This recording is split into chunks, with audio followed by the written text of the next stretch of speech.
came about otherwise, for at the same moment had the sitting one already perceived him, and not unlike one whom an unexpected happiness overtaketh, he sprang to his feet, and went straight toward Zarathustra. "Whoever thou art, thou traveller," said he, "help a strayed one, a seeker, an old man, who may here easily come to grief. The world here is strange to me and remote. Wild beasts also did I hear howling, and he who could have given me protection, he is himself no more. I was seeking the pious man, a saint and an anchorite, who, alone in his forest, had not yet heard of what all the world knoweth at present." "What doth all the world know at present?" asked Zarathustra. "Perhaps that the old God no longer liveth, in whom all the world once believed?" "Thou sayest it," answered the old man sorrowfully, "and I served that old God until his last hour. Now, however, am I out of service, without master, and yet not free. Likewise am I no longer merry even for an hour, except it be in recollections. Therefore did I ascend into these mountains, that I might finally have a festival for myself once more, as becometh an old pope and church father, for know it that I am the last pope, a festival of pious recollections and divine services. Now, however, is he himself dead, the most pious of men, the saint in the forest, who praised his God constantly with singing and mumbling. He himself found I no longer when I found his cot, but 2 wolves found I therein, which howled on account of his death, for all animals loved him. Then did I haste away. Had I thus come in vain into these forests and mountains, then did my heart determine that I should seek another, the most pious of all those who believe not in God. My heart determined that I should seek Zarathustra." Thus spake the hoary man, and gazed with keen eyes at him who stood before him. Zarathustra, however, seized the hand of the old pope, and regarded it a long while with admiration. "Lo, thou venerable one," said he then, "what a fine and long hand! That is the hand of one who hath ever dispensed blessings.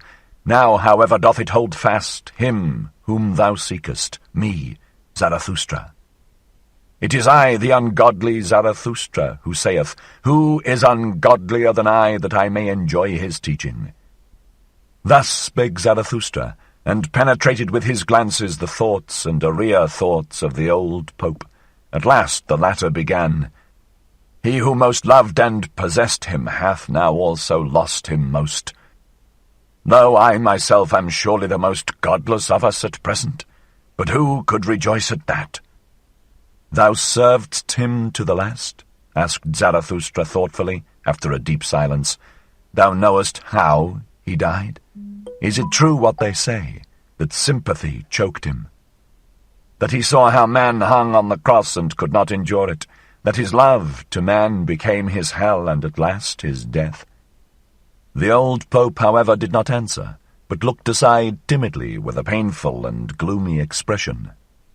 "Let him go," said Zarathustra, after prolonged meditation, still looking the old man straight in the eye. "Let him go. He is gone, and though it honoureth thee that thou speakest only in praise of this dead one, yet thou knowest, as well as I, who he was, and that he went curious ways. To speak before 3 eyes, said the old pope cheerfully, he was blind of 1 eye. In divine matters I am more enlightened than Zarathustra himself, and may well be so. My love served him long years, my will followed all his will. A good servant, however, knoweth everything, and many a thing even which a master hideth from himself. He was a hidden god, full of secrecy. Verily he did not come by his son otherwise than by secret ways. At the door of his faith standeth adultery. Whoever extolleth him as a god of love doth not think highly enough of love itself. Did not that God want also to be judge? But the loving one loveth irrespective of reward and requital. When he was young, that God out of the Orient, then was he harsh and revengeful, and built himself a hell for the delight of his favourites. At last, however,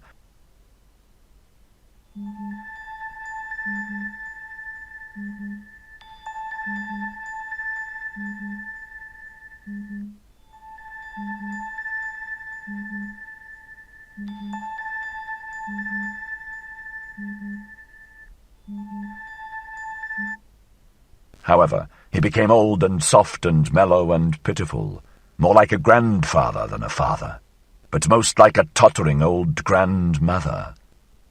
There did he sit shriveled in his chimney corner, fretting on account of his weak legs, world-weary, will-weary, and one day he suffocated of his all too great pity. "Thou old Pope," said here Zarathustra, interposing, "hast thou seen that with thine eyes? It could well have happened in that way and also otherwise. When gods die, they always die many kinds of death. Well, at all events, one way or other, he is gone. He was counter to the taste of mine ears and eyes. Worse than that, I should not like to say against him.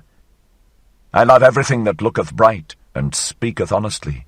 But he, thou knowest it, forsooth, thou old priest, there was something of thy type in him, the priest type. He was equivocal. He was also indistinct. How he raged at us, this wrath-snorter, because we understood him badly. But why did he not speak more clearly? And if the fault lay in our ears, why did he give us ears that heard him badly? If there was dirt in our ears, well, who put it in them? Too much miscarried with him, this potter who had not learned thoroughly. That he took revenge on his pots and creations, however, because they turned out badly, that was a sin against good taste. There is also good taste in piety. This, at last, said, away with such a God. Better to have no God, better to set up destiny on one's own account, better to be a fool, better to be God one's self.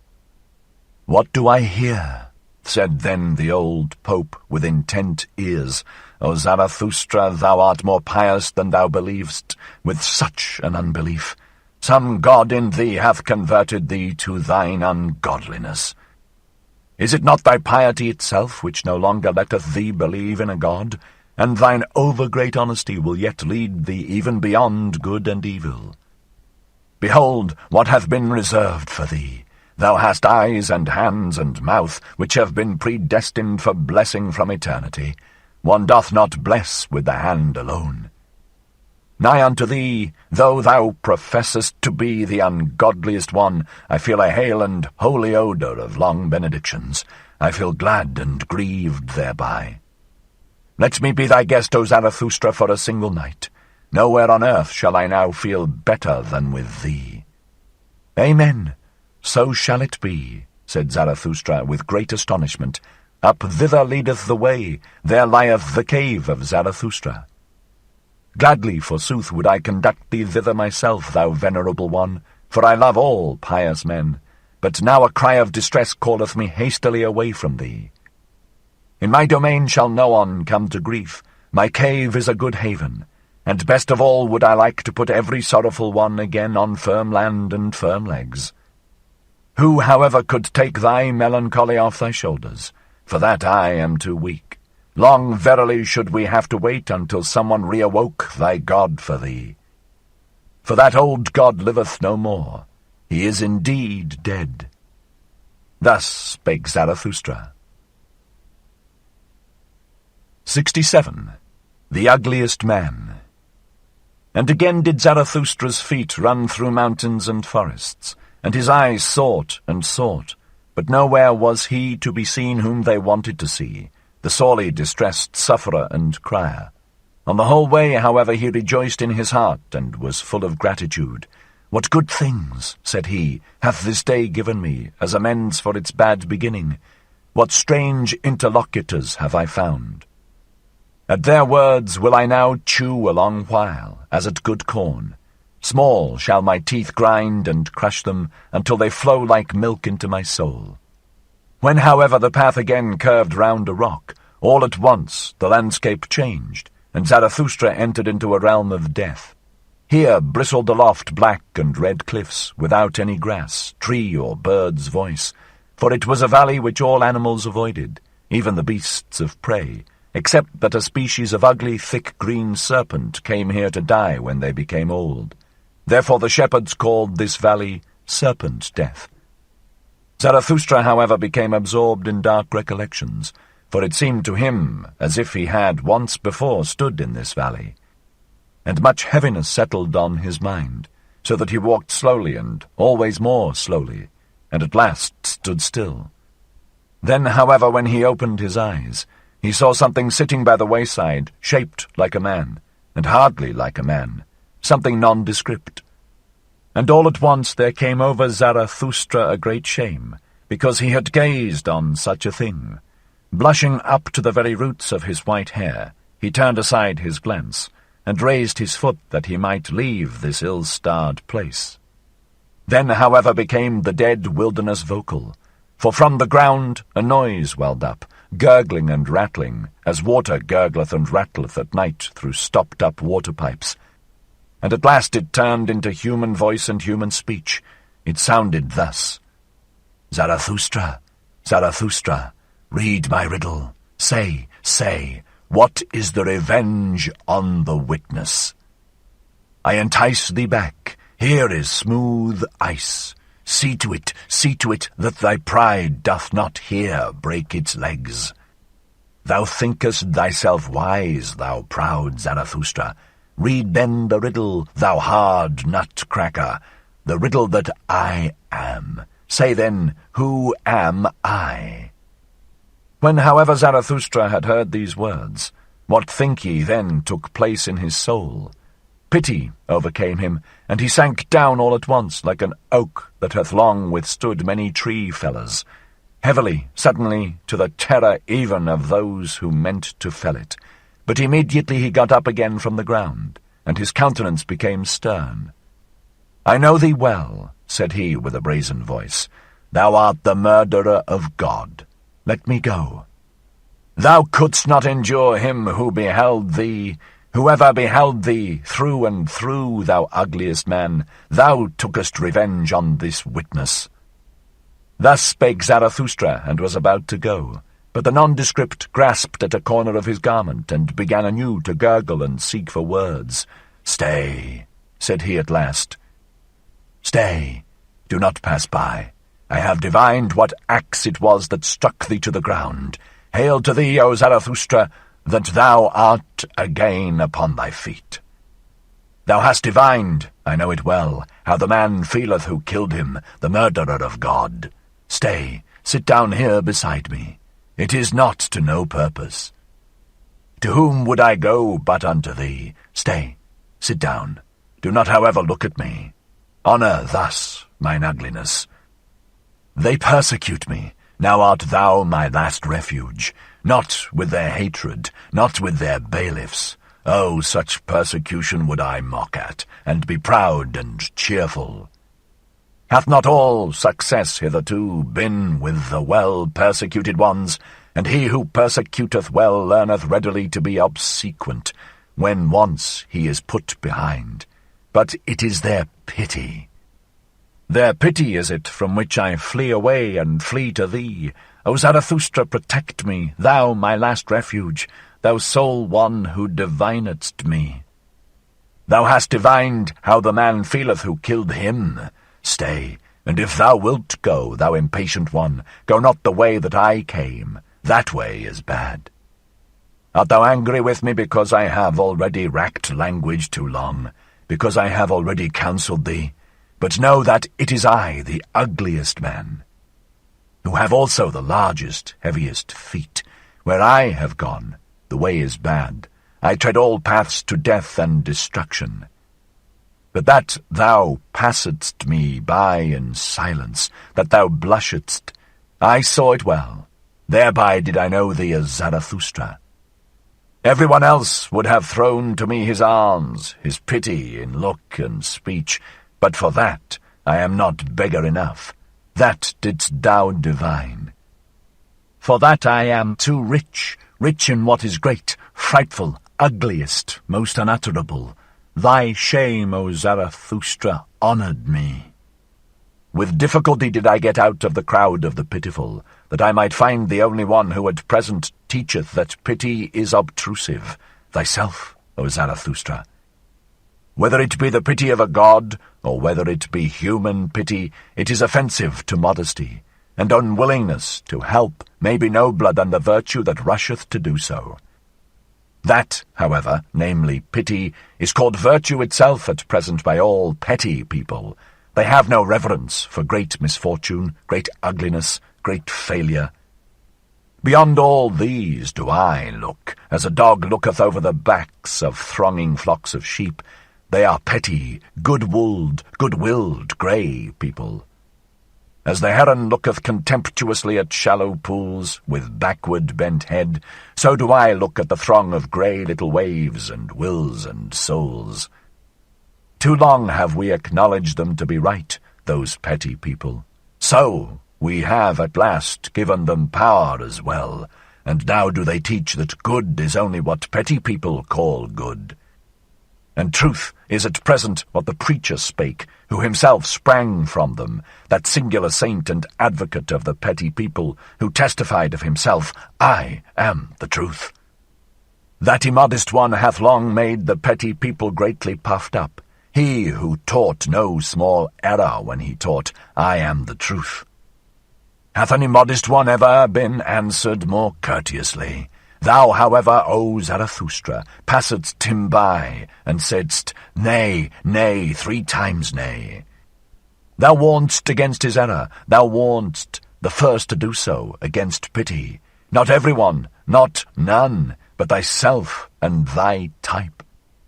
Thou art ashamed of the shame of the great sufferer, and verily when thou sayest, From pity there cometh a heavy cloud, take heed, ye men. When thou teachest, all creators are hard, all great love is beyond their pity. O Zarathustra, how well versed dost thou seem to me in weather signs. Thou thyself, however, warn thyself also against thy pity, for many are on their way to thee, many suffering, doubting, despairing, drowning, freezing ones. I warn thee also against myself. Thou hast read my best, my worst riddle, myself, and what I have done. I know the axe that felleth thee. But he had to die. He looked with eyes which beheld everything. He beheld men's depths and dregs, all his hidden ignominy and ugliness. His pity knew no modesty. He crept into my dirtiest corners. This most prying, over-intrusive, over-pitiful one had to die. He ever beheld me. On such a witness I would have revenge, or not live myself. The God who beheld everything, and also man, that God had to die. Man cannot endure it that such a witness should live. Thus spake the ugliest man. Zarathustra, however, got up, and prepared to go on, for he felt frozen to the very bowels. Thou nondescript, he said, thou warnest me against thy path. As thanks for it, I praise mine to thee. Behold, up thither is the cave of Zarathustra. My cave is large and deep, and hath many corners. There findeth he that is most hidden his hiding place, and close beside it there are 100 lurking places and by-places for creeping, fluttering, and hopping creatures.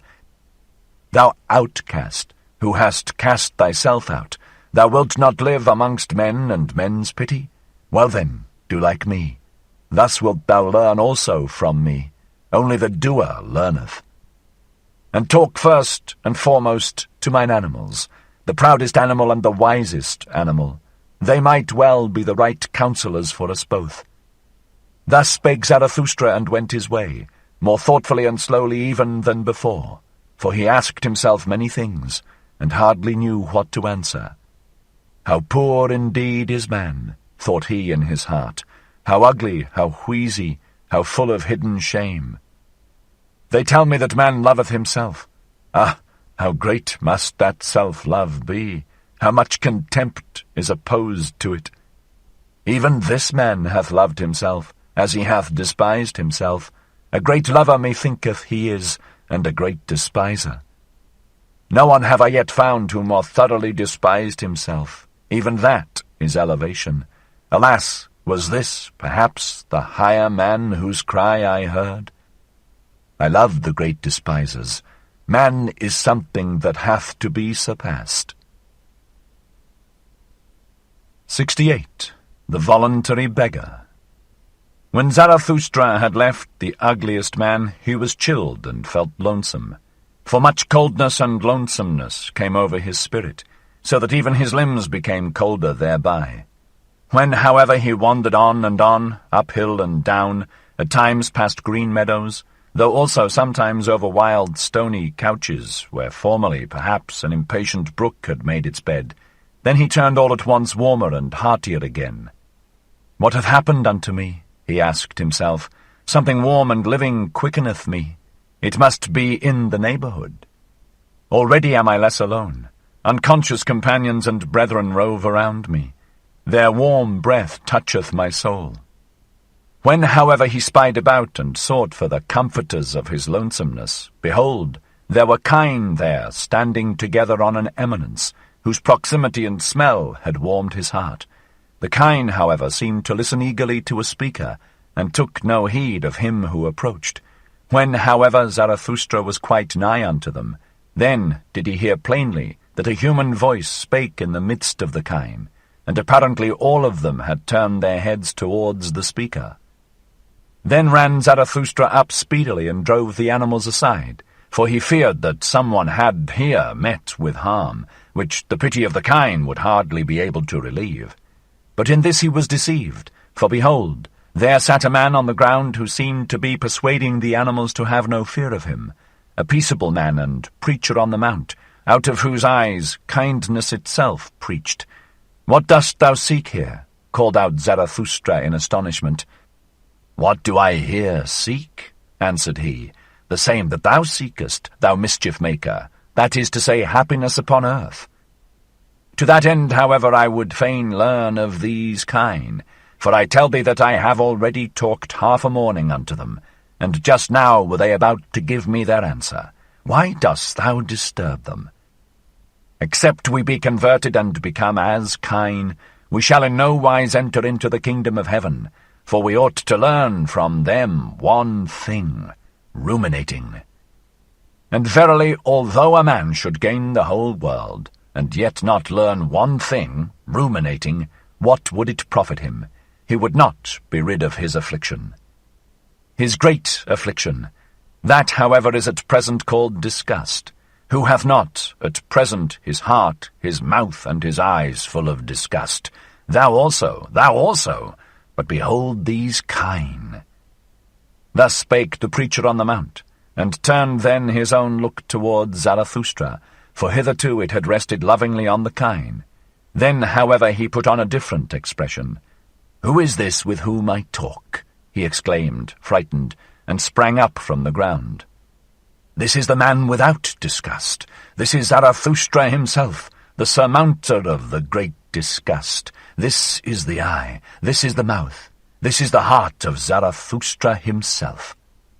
And whilst he thus spake, he kissed with o'erflowing eyes the hands of him with whom he spake, and behaved altogether like one to whom a precious gift and jewel hath fallen unawares from heaven. The kine, however, gazed at it all and wondered. "Speak not of me, thou strange one, thou amiable one," said Zarathustra, and restrained his affection. "Speak to me firstly of thyself. Art thou not the voluntary beggar who once cast away great riches, who was ashamed of his riches and of the rich, and fled to the poorest, to bestow upon them his abundance and his heart? But they received him not." "But they received me not," said the voluntary beggar. "Thou knowest it, forsooth. So I went at last to the animals and to those kine." "Then learnedst thou," interrupted Zarathustra, "how much harder it is to give properly than to take properly, and that bestowing well is an art, the last, subtlest master art of kindness." "Especially nowadays," answered the voluntary beggar. "At present, that is to say, when everything low hath become rebellious and exclusive and haughty in its manner, in the manner of the populace. For the hour hath come, thou knowest it, forsooth, for the great, evil, long, slow mob and slave insurrection, it extendeth and extendeth. Now doth it provoke the lower classes, all benevolence and petty giving, and the over-rich may be on their guard. Whoever at present drip like bulgy bottles out of all too small necks, of such bottles at present one willingly breaketh the necks. Wanton avidity, bilious envy, careworn revenge, populous pride, all these struck mine eye. It is no longer true that the poor are blessed. The kingdom of heaven, however, is with the kine. And why is it not with the rich? Asked Zarathustra temptingly, while he kept back the kine which sniffed familiarly at the peaceful one. Why dost thou tempt me? Answered the other. Thou knowest it thyself better even than I. What was it drove me to the poorest, O Zarathustra?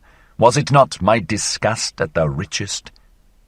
At the culprits of riches, with cold eyes and rank thoughts, who pick up profit out of all kinds of rubbish, at this rabble that stinketh to heaven, at this gilded, falsified populace, whose fathers were pickpockets or carrion crows or rag-pickers, with wives compliant, lewd, and forgetful, for they are all of them not far different from harlots. Populace above, populace below, what are poor and rich at present? That distinction did I unlearn.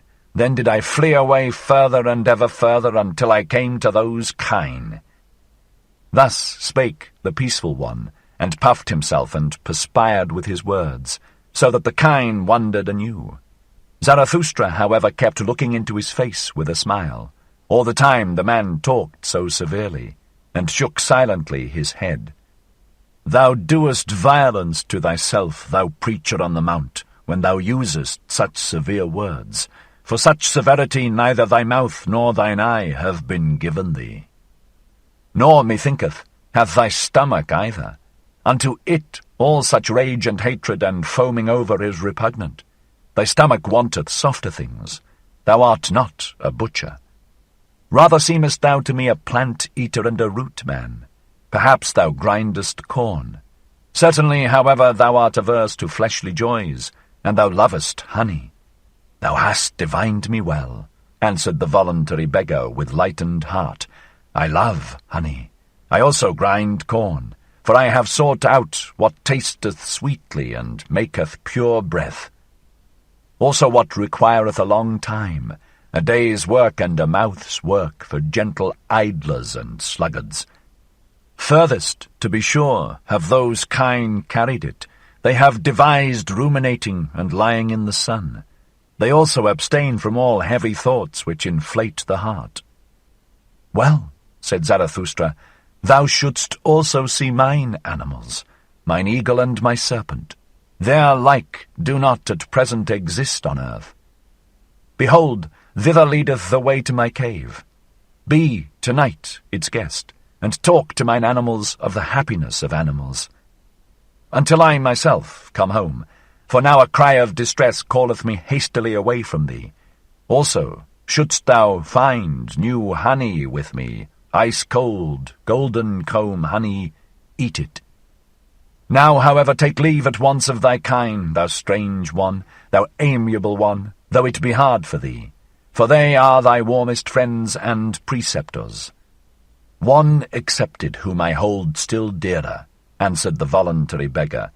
Thou thyself art good, O Zarathustra, and better even than a cow. Away, away with thee, thou evil flatterer, cried Zarathustra mischievously. Why dost thou spoil me with such praise and flattery, honey? Away, away from me, cried he once more, and heaved his stick at the fond beggar, who, however, ran nimbly away. 69. The Shadow. Scarcely, however, was the voluntary beggar gone in haste, and Zarathustra again alone, when he heard behind him a new voice, which called out, Stay, Zarathustra, do wait.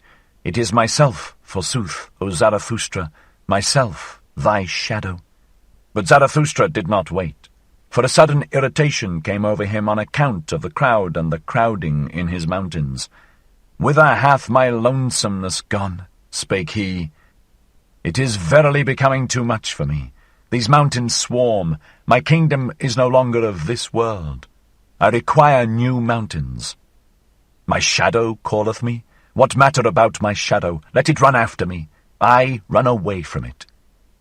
Thus spake Zarathustra to his heart, and ran away.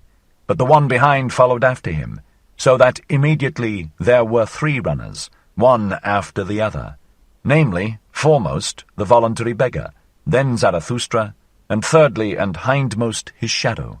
But not long had they run thus when Zarathustra became conscious of his folly, and shook off with one jerk all his irritation and detestation. "What?" said he. "Have not the most ludicrous things always happened to us old anchorites and saints? Verily my folly hath grown big in the mountains. Now do I hear 6 old fools' legs rattling behind one another. But doth Zarathustra need to be frightened by his shadow? Also methinketh that after all it hath longer legs than mine." Thus spake Zarathustra, and laughing with eyes and entrails, he stood still and turned round quickly, and behold, he almost thereby threw his shadow and follower to the ground, so closely had the latter followed at his heels, and so weak was he. For when Zarathustra scrutinized him with his glance, he was frightened as by a sudden apparition. So slender, swarthy, hollow, and worn out did this follower appear. "Who art thou?" asked Zarathustra vehemently. "What doest thou here? And why callest thou thyself my shadow? Thou art not pleasing unto me." "Forgive me," answered the shadow, "that it is I. And if I please thee not, well, O Zarathustra, therein do I admire thee and thy good taste. A wanderer am I, who have walked long at thy heels, always on the way, but without a goal, also without a home, so that verily I lack little of being the eternally wandering Jew, except that I am not eternal, and not a Jew. What, must I ever be on the way, whirled by every wind, unsettled, driven about? O earth, thou hast become too round for me. On every surface have I already sat, like tired dust have I fallen asleep on mirrors and window panes. Everything taketh from me, nothing giveth. I become thin, I am almost equal to a shadow. After thee, however, O Zarathustra, did I fly, and high longest, and though I hid myself from thee, I was nevertheless thy best shadow. Wherever thou hast sat, there sat I also. With thee have I wandered about in the remotest, coldest worlds, like a phantom that voluntarily haunteth winter roofs and snows. With thee have I pushed into all the forbidden, all the worst and the furthest, and if there be anything of virtue in me, it is that I have had no fear of any prohibition. With thee have I broken up whatever my heart revered. All boundary stones and statues have I o'erthrown. The most dangerous wishes did I pursue. Verily beyond every crime did I once go. With thee did I unlearn the belief in words and worths, and in great names. When the devil casteth his skin, doth not his name also fall away? It is also skin. The devil himself is perhaps skin.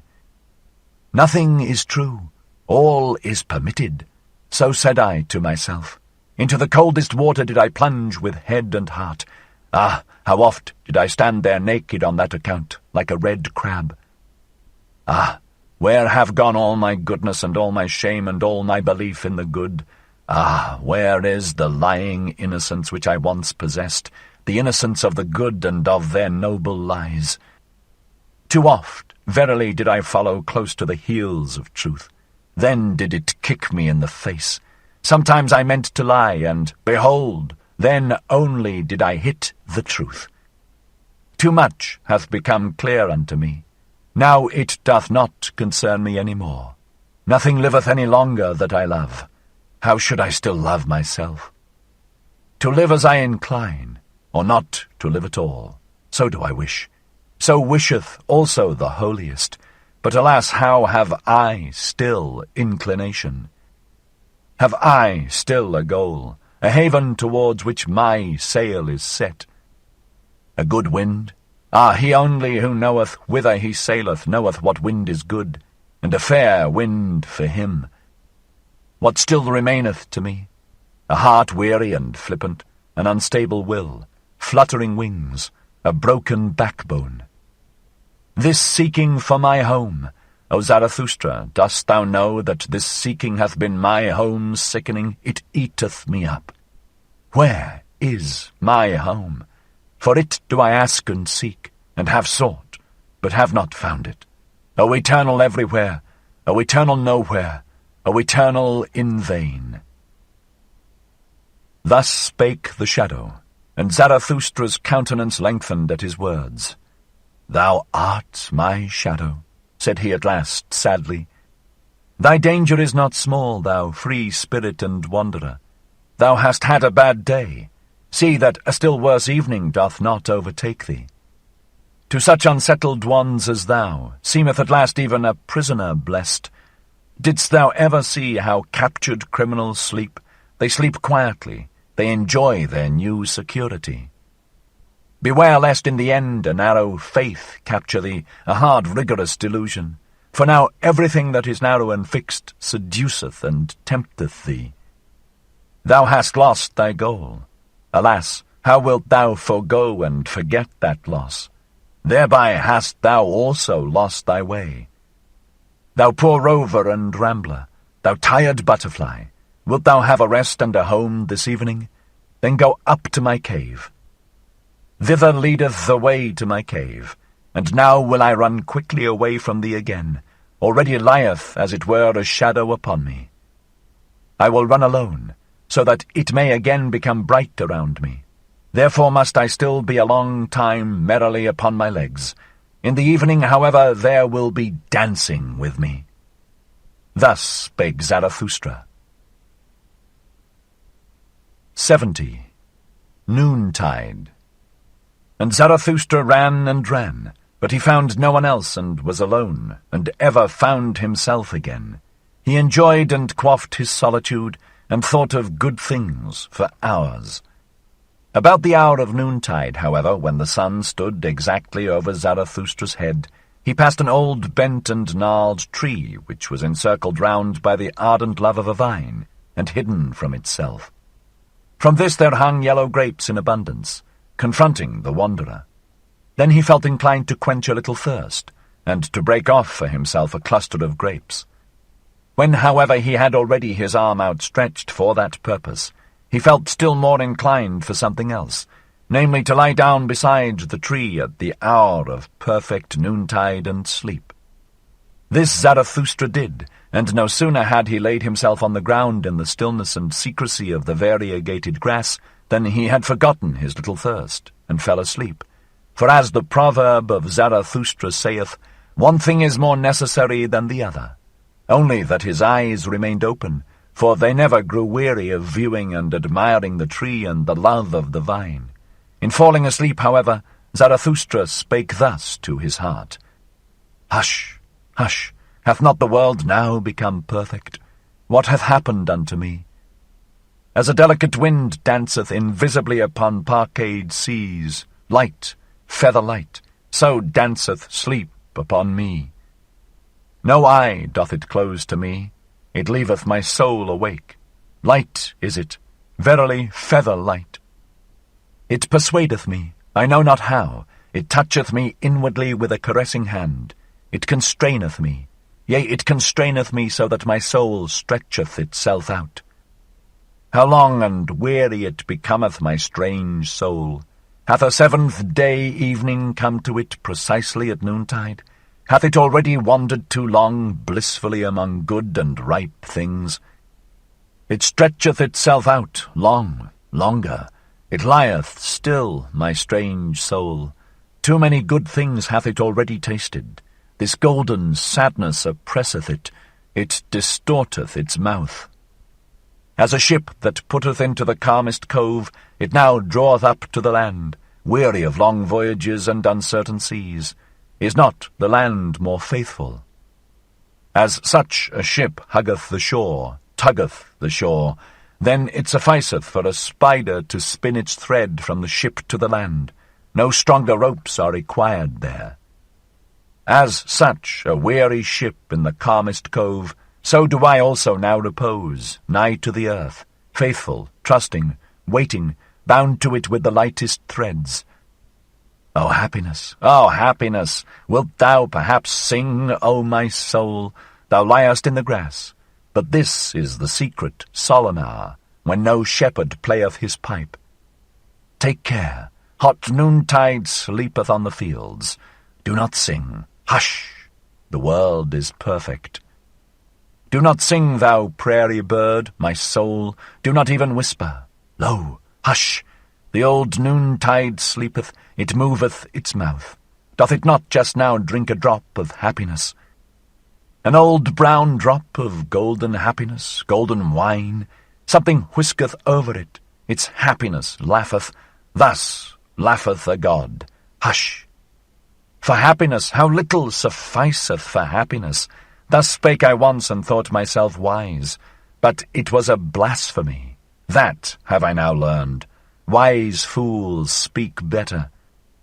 The least thing precisely, the gentlest thing, the lightest thing, a lizard's rustling, a breath, a whisk, an eye-glance, little maketh up the best happiness. Hush! What hath befallen me? Hark! Hath time flown away? Do I not fall? Have I not fallen? Hark! Into the well of eternity. What happeneth to me? Hush! It stingeth me, alas, to the heart. To the heart! Oh, break up my heart after such happiness, after such a sting. What? Hath not the world just now become perfect, round and ripe? Oh, for the golden round ring! Whither doth it fly? Let me run after it, quick! Hush! And here Zarathustra stretched himself and felt that he was asleep. Up, said he to himself, thou sleeper, thou noontide sleeper. Well then, up, ye old legs. It is time and more than time. Many a good stretch of road is still awaiting you. Now have ye slept your fill? For how long a time? A half eternity. Well then, up now, mine old heart. For how long after such a sleep mayest thou remain awake? But then did he fall asleep anew, and his soul spake against him and defended itself, and lay down again. Leave me alone! Hush! Hath not the world just now become perfect? Oh, for the golden round ball! Get up, said Zarathustra, thou little thief, thou sluggard. What, still stretching thyself, yawning, sighing, falling into deep wells? Who art thou then, O my soul? And here he became frightened, for a sunbeam shot down from heaven upon his face. O heaven above me, said he, sighing, and sat upright, thou gazest at me? Thou hearkenest unto my strange soul? When wilt thou drink this drop of dew that fell down upon all earthly things? When wilt thou drink this strange soul? When, thou well of eternity, thou joyous, awful noontide abyss, when wilt thou drink my soul back into thee? Thus spake Zarathustra, and rose from his couch beside the tree, as if awakening from a strange drunkenness. And behold, there stood the sun still exactly above his head. One might, however, rightly infer therefrom that Zarathustra had not then slept long. 71. The Greeting. It was late in the afternoon only when Zarathustra, after long useless searching and strolling about, again came home to his cave. When, however, he stood over against it, not more than 20 paces therefrom, the thing happened which he now least of all expected. He heard anew the great cry of distress, and extraordinary. This time the cry came out of his own cave. It was a long, manifold, peculiar cry, and Zarathustra plainly distinguished that it was composed of many voices.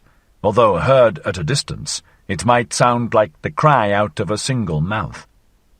Thereupon Zarathustra rushed forward to his cave, and behold, what a spectacle awaited him after that concert. For there did they all sit together whom he had passed during the day, the king on the right and the king on the left, the old magician, the pope, the voluntary beggar, the shadow, the intellectually conscientious one, the sorrowful soothsayer, and the ass. The ugliest man, however, had set a crown on his head, and had put round him 2 purple girdles, for he liked, like all ugly ones, to disguise himself and play the handsome person. In the midst, however, of that sorrowful company stood Zarathustra's eagle, ruffled and disquieted, for it had been called upon to answer too much, for which its pride had not any answer. The wise serpent, however, hung round its neck.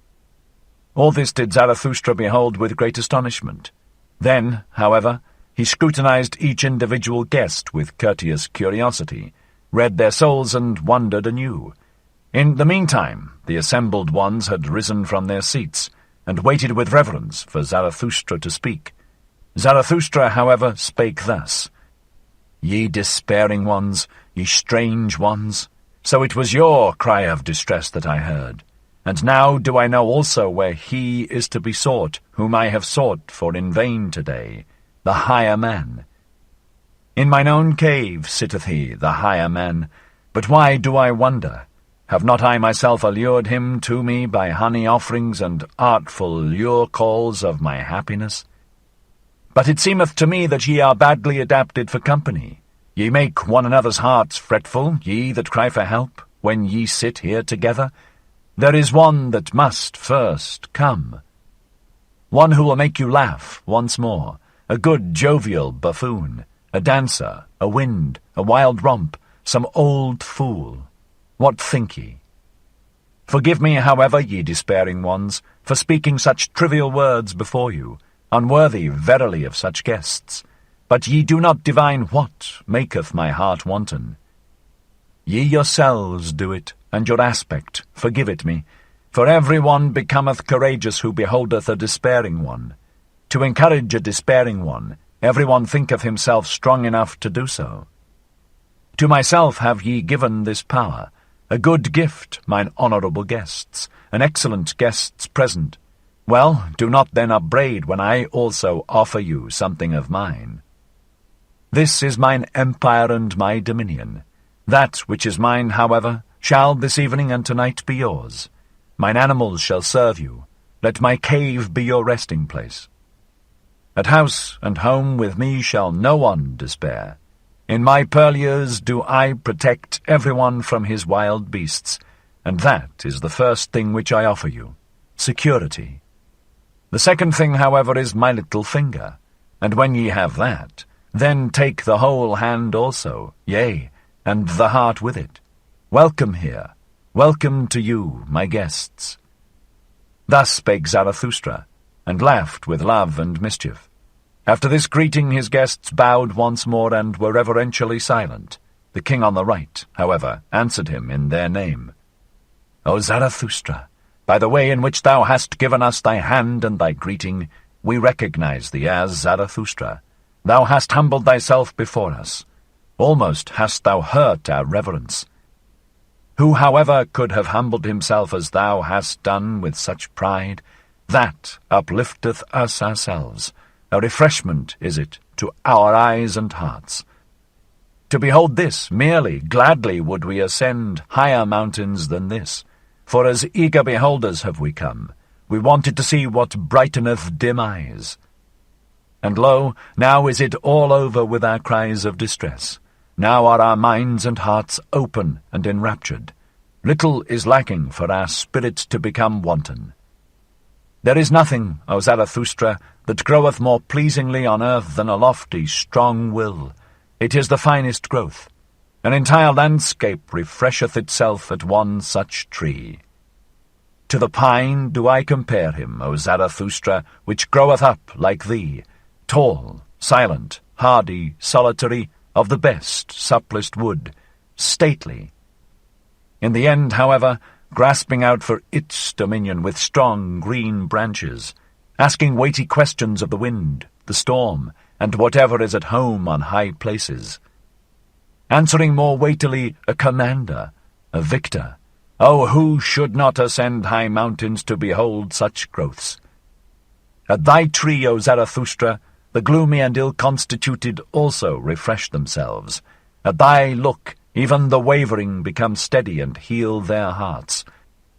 And verily, towards thy mountain and thy tree do many eyes turn today.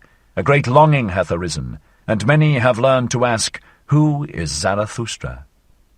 And those into whose ears thou hast at any time dripped thy song and thy honey, all the hidden ones, the lone dwellers and the twain dwellers, have simultaneously said to their hearts, Doth Zarathustra still live? It is no longer worth while to live. Everything is indifferent. Everything is useless. Or else we must live with Zarathustra. Why doth he not come, who hath so long announced himself? Thus do many people ask, Hath solitude swallowed him up, or should we perhaps go to him? Now doth it come to pass that solitude itself becometh fragile and breaketh open, like a grave that breaketh open and can no longer hold its dead. Everywhere one seeth resurrected ones. Now do the waves rise and rise around thy mountain, O Zarathustra, and however high be thy height, many of them must rise up to thee. Thy boat shall not rest much longer on dry ground. And that we, despairing ones, have now come into thy cave, and already no longer despair, it is but a prognostic and a presage that better ones are on the way to thee. For they themselves are on the way to thee, the last remnant of God among men, that is to say, all the men of great longing, of great loathing, of great satiety. All who do not want to live unless they learn again to hope, unless they learn from thee, O Zarathustra, the great hope. Thus spake the king on the right, and seized the hand of Zarathustra in order to kiss it. But Zarathustra checked his veneration and stepped back, frightened, fleeing, as it were, silently and suddenly into the far distance. After a little while, however, he was again at home with his guests, looked at them with clear, scrutinizing eyes, and said, My guests, ye higher men, I will speak plain language and plainly with you. It is not for you that I have waited here in these mountains. Plain language and plainly? Good God, said here the king on the left to himself, one seeth he doth not know the good Occidentals, this sage out of the Orient. But he meaneth blunt language and bluntly. Well, that is not the worst taste in these days. Ye may verily all of you be higher men, continued Zarathustra, but for me ye are neither high enough nor strong enough. For me, that is to say, for the inexorable which is now silent in me, but will not always be silent. And if ye appertain to me, still it is not as my right arm. For he who himself standeth, like you, on sickly and tender legs, wisheth above all to be treated indulgently, whether he be conscious of it or hide it from himself. My arms and my legs, however, I do not treat indulgently. I do not treat my warriors indulgently. How then could ye be fit for my warfare? With you I should spoil all my victories, and many of you would tumble over if ye but heard the loud beating of my drums. Moreover, ye are not sufficiently beautiful and well-born for me. I require pure, smooth mirrors for my doctrines. On your surface even mine own likeness is distorted. On your shoulders presseth many a burden, many a recollection, many a mischievous dwarf squatteth in your corners. There is concealed populace also in you. And though ye be high and of a higher type, much in you is crooked and misshapen. There is no smith in the world that could hammer you right and straight for me. Ye are only bridges. May higher ones pass over upon you. Ye signify steps, so do not upbraid him who ascendeth beyond you into his height. Out of your seed there may one day arise for me a genuine son and perfect heir, but that time is distant. Ye yourselves are not those unto whom my heritage and name belong. Not for you do I wait here in these mountains, not with you may I descend for the last time. Ye have come unto me only as a presage that higher ones are on the way to me. Not the men of great longing, of great loathing, of great satiety, and that which ye call the remnant of God. Nay, nay, 3 times nay, for others do I wait here in these mountains, and will not lift my foot from thence without them. For higher ones, stronger ones, triumphanter ones, merrier ones, for such as are built squarely in body and soul, laughing lions must come. O my guests, ye strange ones, have ye yet heard nothing of my children, and that they are on the way to me? Do speak unto me of my gardens, of my happy isles, of my new beautiful race. Why do ye not speak unto me thereof? This guest's present do I solicit of your love, that ye speak unto me of my children. For them am I rich, for them I became poor. What have I not surrendered? What would I not surrender that I might have one thing? These children, this living plantation, these life-trees of my will and of my highest hope. Thus spake Zarathustra, and stopped suddenly in his discourse, for his longing came over him, and he closed his eyes and his mouth, because of the agitation of his heart. And all his guests also were silent, and stood still and confounded, except only that the old soothsayer made signs with his hands and his gestures. 72. The Supper. For at this point the soothsayer interrupted the greeting of Zarathustra and his guests. He pressed forward as one who had no time to lose, seized Zarathustra's hand and exclaimed, "But Zarathustra! One thing is more necessary than the other, so sayest thou thyself. Well, one thing is now more necessary unto me than all others. A word at the right time. Didst thou not invite me to table? And here are many who have made long journeys. Thou dost not mean to feed us merely with discourses. Besides, all of you have thought too much about freezing, drowning, suffocating, and other bodily dangers. None of you, however, have thought of my danger, namely perishing of hunger." Thus spake the soothsayer. When Zarathustra's animals, however, heard these words, they ran away in terror, for they saw that all they had brought home during the day would not be enough to fill the one soothsayer. "Likewise perishing of thirst," continued the soothsayer, "and although I hear water splashing here like words of wisdom, that is to say plenteously and unweariedly, I want wine.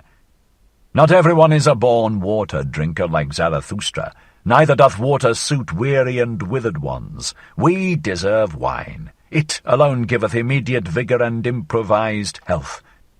On this occasion, when the soothsayer was longing for wine, it happened that the king on the left, the silent one, also found expression for once. "We took care," said he, "about wine. I, along with my brother the king on the right, we have enough of wine, a whole ass-load of it, so there is nothing lacking but bread." "Bread," replied Zarathustra, laughing when he spake. "It is precisely bread that anchorites have not. But man doth not live by bread alone, but also by the flesh of good lambs, of which I have 2. These shall we slaughter quickly, and cook spicily with sage. It is so that I like them, and there is also no lack of roots and fruits, good enough even for the fastidious and dainty, nor of nuts and other riddles for cracking. Thus will we have a good repast in a little while, but whoever wished to eat with us must also give a hand to the work, even the kings. For with Zarathustra, even a king may be a cook." This proposal appealed to the hearts of all of them, save that the voluntary beggar objected to the flesh and wine and spices. "Just hear this glutton Zarathustra," said he jokingly. "Doth one go into caves and high mountains to make such repasts? Now indeed do I understand what he once taught us, blessed be moderate poverty, and why he wisheth to do away with beggars. Be of good cheer," replied Zarathustra, "as I am. Abide by thy customs, thou excellent one, grind thy corn, drink thy water, praise thy cooking, if only it make thee glad. I am a law only for mine own. I am not a law for all. He, however, who belongeth unto me must be strong of bone and light of foot. Joyous in fight and feast, no sulker, no John-a-dreams, ready for the hardest task as for the feast, healthy and hale. The best belongeth unto mine and me, and if it be not given us, then do we take it, the best food, the purest sky, the strongest thoughts, the fairest women. Thus spake Zarathustra. The king on the right, however, answered and said, Strange! Did one ever hear such sensible things out of the mouth of a wise man? And verily it is the strangest thing in a wise man, if, over and above, he be still sensible and not an ass. Thus spake the king on the right, and wondered. The ass, however, with ill will said, "Yeah," to his remark. This, however, was the beginning of that long repast which is called the supper in the history books.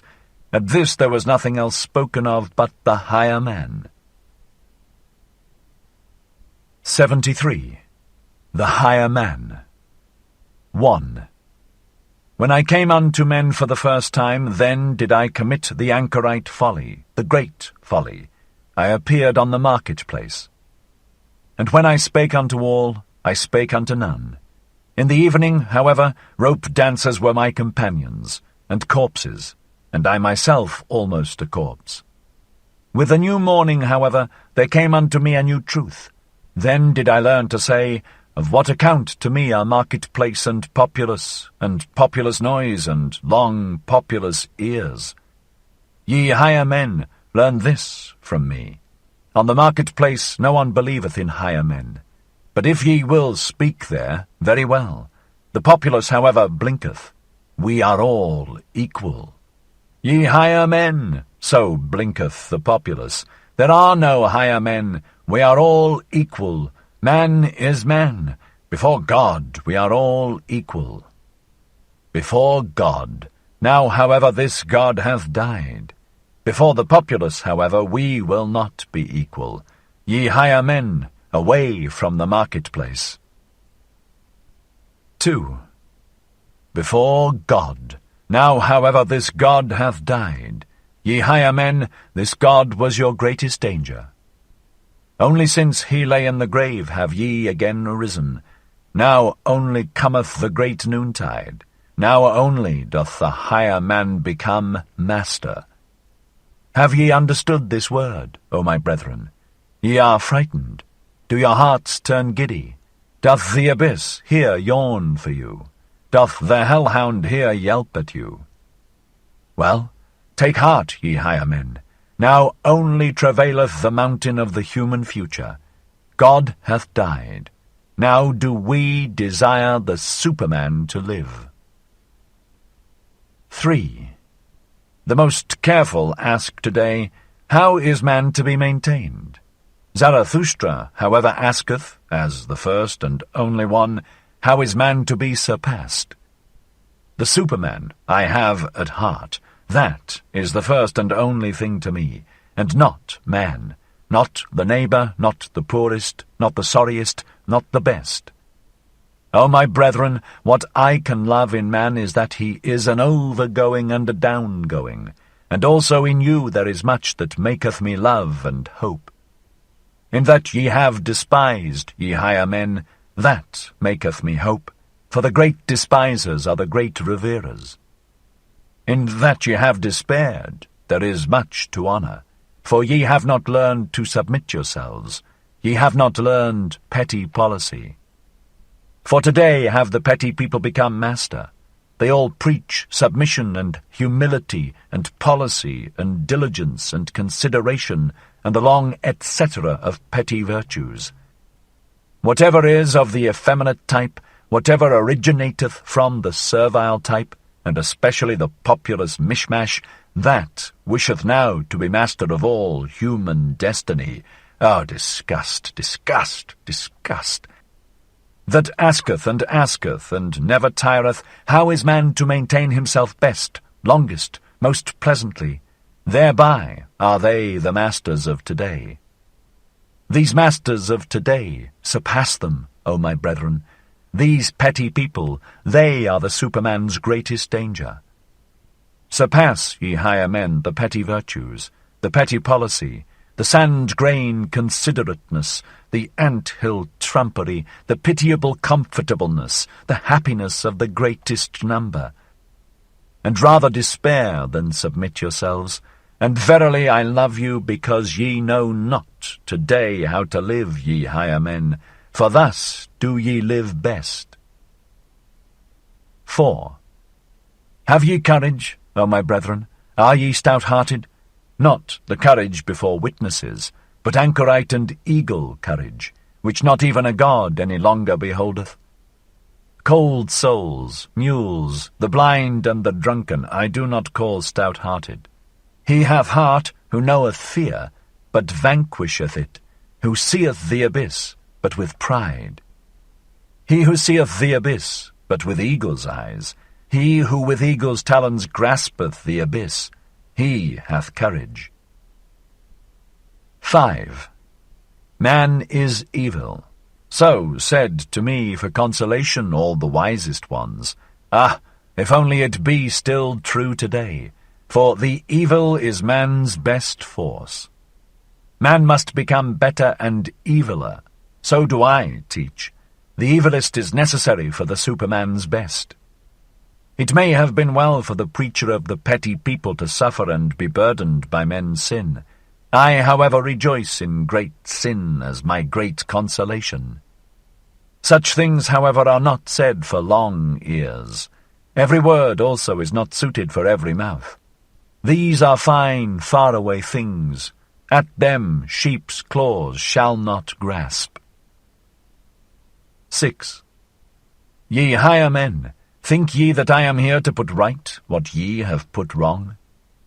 Or that I wished henceforth to make snugger couches for you sufferers, or show you restless, miswandering, misclimbing ones new and easier footpaths? Nay, nay, 3 times nay, always more, always better ones of your type shall succumb, for ye shall always have it worse and harder. Thus only groweth man aloft to the height where the lightning striketh and shattereth him, high enough for the lightning. Towards the few, the long, the remote, go forth my soul and my seeking. Of what account to me are your many little short miseries? Ye do not yet suffer enough for me, for ye suffer from yourselves. Ye have not yet suffered from man. Ye would lie if ye spake otherwise. None of you suffereth from what I have suffered. 7. It is not enough for me that the lightning no longer doeth harm. I do not wish to conduct it away. It shall learn to work for me. My wisdom hath accumulated long like a cloud. It becometh stiller and darker. So doeth all wisdom which shall one day bear lightnings. Unto these men of today will I not be light, nor be called light. Them will I blind.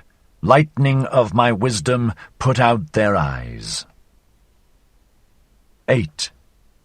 Do not will anything beyond your power. There is a bad falseness in those who will beyond their power, especially when they will great things, for they awaken distrust in great things, the subtle, false, coiners and stage players, until at last they are false towards themselves, squint-eyed, whited cankers, glossed over with strong words, parade virtues and brilliant false deeds. Take good care there, ye higher men, for nothing is more precious to me and rarer than honesty. Is this today not that of the populace? The populace, however, knoweth not what is great and what is small, what is straight and what is honest. It is innocently crooked. It ever lieth. 9. Have a good distrust today, ye higher men, ye enheartened ones, ye open-hearted ones, and keep your reasons secret, for this today is that of the populace. What the populace once learned to believe without reasons, who could refute it to them by means of reasons? And on the marketplace one convinceth with gestures, but reasons make the populace distrustful. And when truth hath once triumphed there, then ask yourselves with good distrust what strong error hath fought for it. Be on your guard also against the learned. They hate you, because they are unproductive. They have cold, withered eyes before which every bird is unplumed. Such persons vaunt about not lying, but inability to lie is still far from being love to truth. Be on your guard. Freedom from fever is still far from being knowledge. Refrigerated spirits I do not believe in. He who cannot lie doth not know what truth is. 10. If ye would go up high, then use your own legs. Do not get yourselves carried aloft. Do not seat yourselves on other people's backs and heads. Thou hast mounted, however, on horseback. Thou now ridest briskly up to thy goal. Well, my friend, but thy lame foot is also with thee on horseback. When thou reachest thy goal, when thou alightest from thy horse, precisely on thy height, thou higher man, then wilt thou stumble. 11. Ye creating ones, ye higher men, one is only pregnant with one's own child. Do not let yourselves be imposed upon or put upon. Who then is your neighbour? Even if ye act for your neighbour, ye still do not create for him. Unlearn, I pray you, this for, ye creating ones. Your very virtue wisheth you to have naught to do with for and on account of, and because. Against these false little words shall ye stop your ears. For one's neighbour is the virtue only of the petty people. There it is said, like, and hand washeth hand. They have neither the right nor the power for your self-seeking. In your self-seeking, ye creating ones, there is the foresight and foreseeing of the pregnant. What no one's eye hath yet seen, namely the fruit, this sheltereth and saveth and nourisheth your entire love. Where your entire love is, namely with your child, there is also your entire virtue. Your work, your will is your neighbour. Let no false values impose upon you. 12. Ye creating ones, ye higher men, whoever hath to give birth is sick. Whoever hath given birth, however, is unclean. Ask women. One giveth birth, not because it giveth pleasure. The pain maketh hens and poets cackle. Ye creating ones, in you there is much uncleanliness. That is because ye have had to be mothers. A new child. Oh, how much new filth hath also come into the world. Go apart. He who hath given birth shall wash his soul. 13. Be not virtuous beyond your powers, and seek nothing from yourselves opposed to probability.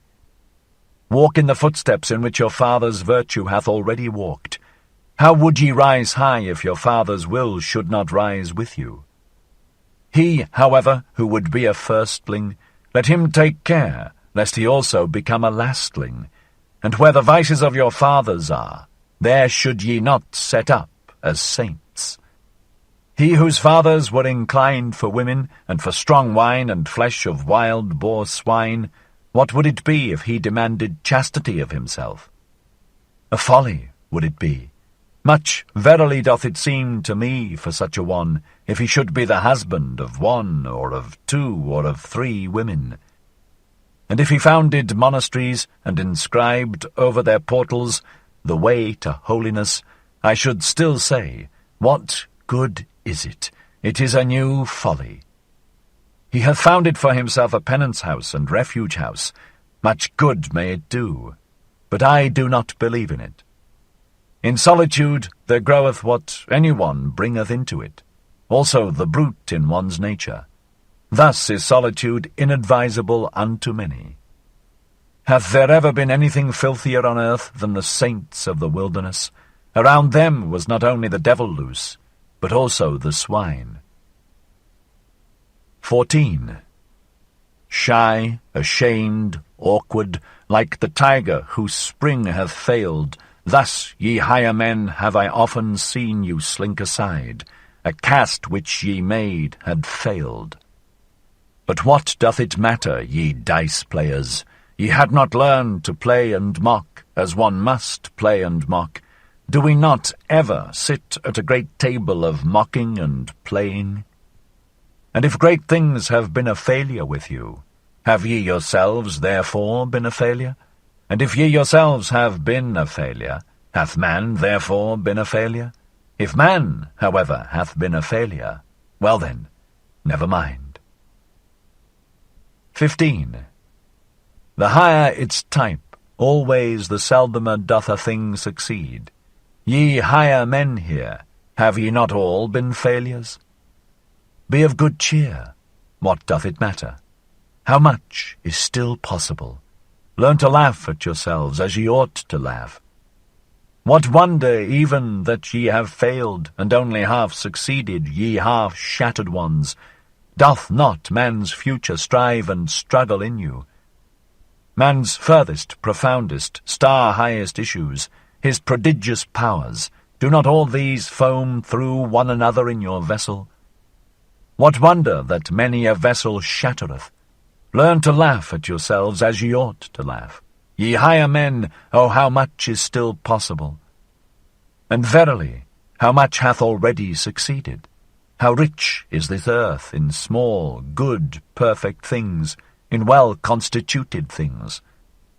Set around you small, good, perfect things, ye higher men. Their golden maturity healeth the heart. The perfect teacheth one to hope. 16. What hath hitherto been the greatest sin here on earth? Was it not the word of him who said, Woe unto them that laugh now? Did he himself find no cause for laughter on the earth? Then he sought badly. A child even findeth cause for it. He did not love sufficiently. Otherwise would he also have loved us, the laughing ones. But he hated and hooted us. Wailing and teeth-gnashing did he promise us. Must one then curse immediately when one doth not love? That seemeth to me bad taste. Thus did he, however, this absolute one, he sprang from the populace. And he himself just did not love sufficiently. Otherwise would he have raged less, because people did not love him. All great love doth not seek love, it seeketh more. Go out of the way of all such absolute ones. They are a poor, sickly type, a populous type. They look at this life with ill will. They have an evil eye for this earth. Go out of the way of all such absolute ones. They have heavy feet and sultry hearts. They do not know how to dance. How could the earth be light to such ones? 17. Tortuously do all good things come nigh to their goal. Like cats they curve their backs, they purr inwardly with their approaching happiness. All good things laugh. His step betrayeth whether a person already walketh on his own path. Just see me walk. He, however, who cometh nigh to his goal, danceth. And verily a statue have I not become. Not yet do I stand there stiff, stupid, and stony like a pillar. I love fast racing. And though there be on earth fens and dense afflictions, he who hath light feet runneth even across the mud, and danceth as upon well-swept ice. Lift up your hearts, my brethren, high, higher, and do not forget your legs. Lift up also your legs, ye good dancers, and better still, if ye stand upon your heads. 18. This crown of the laughter, this rose-garland crown, I myself have put on this crown. I myself have consecrated my laughter. No one else have I found today potent enough for this. Zarathustra the dancer, Zarathustra the light one, who beckoneth with his pinions, one ready for flight, beckoning unto all birds, ready and prepared, a blissfully light-spirited one. Zarathustra the soothsayer, Zarathustra the sooth-laugher, no impatient one, no absolute one, one who loveth leaps and side-leaps. I myself have put on this crown. 19. Lift up your hearts, my brethren, high, higher, and do not forget your legs. Lift up also your legs, ye good dancers, and better still if ye stand upon your heads. There are also heavy animals in a state of happiness. There are club-footed ones from the beginning. Curiously do they exert themselves, like an elephant which endeavoureth to stand upon its head. Better, however, to be foolish with happiness than foolish with misfortune. Better to dance awkwardly than walk lamely. So learn, I pray you, my wisdom, ye higher men. Even the worst thing hath two good reverse sides. Even the worst thing hath good dancing legs. So learn, I pray you, ye higher men, to put yourselves on your proper legs. So unlearn, I pray you, the sorrow-sighing and all the populace sadness. Oh, how sad the buffoons of the populace seem to me today. This today, however, is that of the populace. 20. Do like unto the wind when it rusheth forth from its mountain caves. Unto its own piping will it dance. The seas tremble and leap under its footsteps. That which giveth wings to asses, that which milketh the lionesses. Praised be that good, unruly spirit, which cometh like a hurricane unto all the present, and unto all the populace, which is hostile to thistleheads and puzzleheads, and to all withered leaves and weeds. Praised be this wild, good, free spirit of the storm, which danceth upon fens and afflictions, as upon meadows, which hateth the consumptive populous dogs, and all the ill-constituted sullen brood. Praised be this spirit of all free spirits, the laughing storm which bloweth dust into the eyes of all the melanopic and melancholic. Ye higher men, the worst thing in you is that ye have none of you learned to dance as ye ought to dance beyond yourselves. What doth it matter that ye have failed? How many things are still possible? So learn to laugh beyond yourselves. Lift up your hearts, ye good dancers, high, higher, and do not forget the good laughter. This crown of the laughter, this rose-garland crown, to you, my brethren, do I cast this crown. Laughing have I consecrated, ye higher men. Learn, I pray you, to laugh. 74. The Song of Melancholy. 1. When Zarathustra spake these sayings, he stood nigh to the entrance of his cave. With the last words, however, he slipped away from his guests, and fled for a little while into the open air. "O pure odours around me," cried he, "O blessed stillness around me! But where are mine animals? Hither, hither, mine eagle and my serpent. Tell me, mine animals, these higher men, all of them, do they perhaps not smell well? O pure odours around me! Now only do I know and feel how I love you, mine animals." And Zarathustra said once more, "I love you, mine animals." The eagle, however, and the serpent pressed close to him when he spake these words, and looked up to him. In this attitude were they all three silent together, and sniffed and sipped the good air with one another, for the air here outside was better than with the higher men.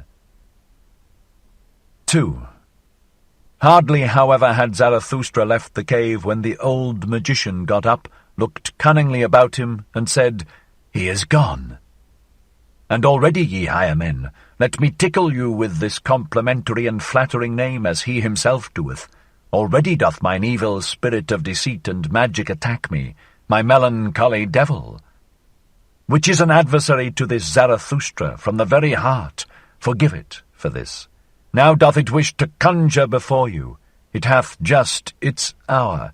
In vain do I struggle with this evil spirit.